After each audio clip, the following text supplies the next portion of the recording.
ಯಾರಾದರೂ ನಿಮ್ಮ ಮಾತು, ವರ್ತನೆ ಅಥವಾ ಧೋರಣೆಯಿಂದ ನಿಮ್ಮ ಶಾಂತಿ ಕಳೆದುಕೊಳ್ಳುತ್ತಿದ್ದೀರಾ?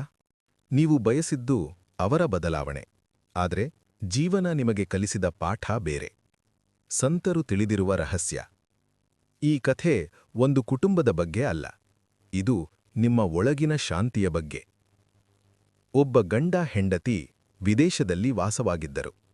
ಅನೇಕ ವರ್ಷಗಳ ನಂತರ ರಜೆಗೆಂದು ಅವರು ಭಾರತಕ್ಕೆ ಬಂದರು. ಭಾರತಕ್ಕೆ ಕಾಲಿಟ್ಟ ಕ್ಷಣದಲ್ಲೇ ಅವರಿಗೆ ಒಂದು ವಿಷಯ ಗೊತ್ತಾಯಿತು. ಇದು ರಜೆಯಲ್ಲ, ಇದು ಕುಟುಂಬೋತ್ಸವ. ಪ್ರತಿದಿನವೂ ಯಾವುದೋ ಕಾರ್ಯಕ್ರಮ. ಒಂದು ದಿನ ಊಟ, ಮತ್ತೊಂದು ದಿನ ಮನೆಗೆ ಆಹ್ವಾನ, 3ನೇ ದಿನ ಮದುವೆ, 4ನೇ ದಿನ ಪೂಜೆ. ಹೆಂಡತಿ ಮೊದಲಿಗೆ ನಗುತ್ತಿದ್ದಳು. ಎಷ್ಟು ಜನ ಇದ್ದಾರೆ ನೋಡಿ, ನಮ್ಮ ಮನೆ ತುಂಬಾ ಜೀವಂತವಾಗಿದೆ. ಆದ್ರೆ ದಿನಗಳು ಕಳೆದಂತೆ ಆ ನಗು ನಿಧಾನವಾಗಿ ಕಡಿಮೆಯಾಯಿತು. ಗಂಡನಿಗೆ 3 ಅಕ್ಕ ತಂಗಿಯರು. ಅವರಲ್ಲಿ 2 ಜನ ತುಂಬಾ ಸೌಮ್ಯ. ಅವರು ಹೆಂಡತಿಗೆ ಹೇಳುತ್ತಿದ್ದರು, ನೀನು ನಮ್ಮ ಮನೆಯ ಮಗಳೇ, ಏನಾದರೂ ಬೇಕಾದ್ರೆ ಹೇಳು. ಆದ್ರೆ ಒಬ್ಬ ತಂಗಿ ಮಾತ್ರ ಬೇರೆ. ಅವಳ ಮಾತಿನಲ್ಲಿ ಸದಾ ಕಟುತನ, ಅವಳ ಮುಖದಲ್ಲಿ ಅಸಹನೆ.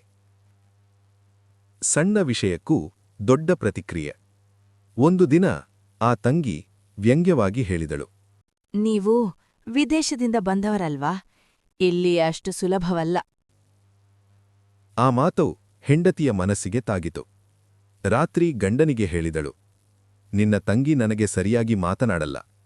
ನಾನು ಏನು ತಪ್ಪು ಮಾಡಿದ್ದೇನೆ? ಅವಳು ಹೀಗೆ ಯಾಕೆ ವರ್ತಿಸುತ್ತಾಳೆ? ಮೊದಲು ಗಂಡ ಮೌನವಾಗಿದ್ದ. ಆದರೆ ಪ್ರತಿದಿನವೂ ಅದೇ ಮಾತು, ಅದೇ ನೋವು. ಒಂದು ಸಂಜೆ ಗಂಡ ಶಾಂತವಾಗಿ ಹೇಳಿದ, ನೋಡು, ನನ್ನ ತಂಗಿಯ ವರ್ತನೆ ಸರಿಯಿಲ್ಲ ಅನ್ನೋದನ್ನ ನಾನು ಒಪ್ಪುತ್ತೇನೆ. ಹೆಂಡತಿ ನಿರೀಕ್ಷೆಯಿಂದ ನೋಡಿದಳು. ಅವನು ಮುಂದುವರಿಸಿದ, ಆದ್ರೆ ಅವಳ ವರ್ತನೆಯನ್ನ ನಾನು ನಿಯಂತ್ರಿಸಲಾರೆ. ಹೆಂಡತಿ ಆಶ್ಚರ್ಯಗೊಂಡಳು. ನೀನು ಅವಳಿಗೆ ಹೇಳಲಾರೆಯಾ?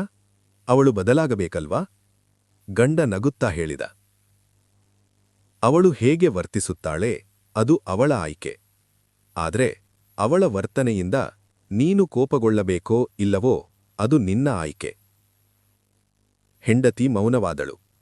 ಗಂಡ ನಿಧಾನವಾಗಿ ಹೇಳಿದ, ನಾವು ಇತರರ ವರ್ತನೆಯಿಂದ ಅಶಾಂತವಾಗುತ್ತಿದ್ದರೆ ಅಂದ್ರೆ ನಮ್ಮ ಆಧ್ಯಾತ್ಮಿಕ ಪ್ರಯಾಣ ಇನ್ನೂ ಆರಂಭದಲ್ಲಿದೆ. ಅವನು ಮುಂದುವರಿಸಿದ, ಆಧ್ಯಾತ್ಮಿಕ ಜೀವನದ ಮೊದಲ ಪಾಠ ಏನು ಗೊತ್ತಾ? ಹೆಂಡತಿ ತಲೆ ಅಲ್ಲಾಡಿಸಿದಳು. ಅಸಹನೆಯಿಲ್ಲ, ದ್ವೇಷವಿಲ್ಲ, ಅಸಮಾಧಾನವಿಲ್ಲ. ಗಂಡ ಹೇಳಿದ, ಸಂತರು ಯಾರನ್ನು ನೋಡಿ ಕೋಪಗೊಳ್ಳುವುದಿಲ್ಲ. ಯಾರು ಹೇಗೆ ವರ್ತಿಸಿದರೂ ಅವರ ಮನಸ್ಸು ಅಶಾಂತವಾಗುವುದಿಲ್ಲ. ಅದಕ್ಕೆ ಅವರು ಸಂತರು. ಆ ರಾತ್ರಿ ಹೆಂಡತಿಗೆ ನಿದ್ದೆ ಬರಲಿಲ್ಲ.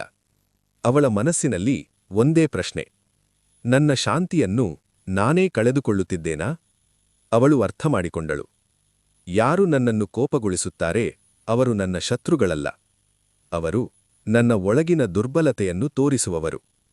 ಮುಂದಿನ ದಿನದಿಂದ ಆಕೆ ಆ ತಂಗಿಯನ್ನು ಬದಲಾಯಿಸಲು ಪ್ರಯತ್ನಿಸಲಿಲ್ಲ. ಆಕೆ ತನ್ನ ಪ್ರತಿಕ್ರಿಯೆಯನ್ನು ಬದಲಾಯಿಸಿದಳು. ಆ ತಂಗಿ ಅದೇ ರೀತಿಯಲ್ಲೇ ಇದ್ದಳು. ಆದರೆ ಹೆಂಡತಿಯ ಮನಸ್ಸು ಶಾಂತವಾಗಿತ್ತು.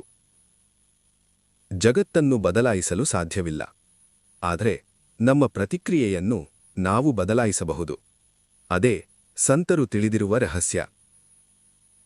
ಯಾರೂ ನಿಮ್ಮ ಶಾಂತಿಯನ್ನು ನಿಮ್ಮ ಅನುಮತಿಯಿಲ್ಲದೆ ಕಸಿದುಕೊಳ್ಳಲಾರರು.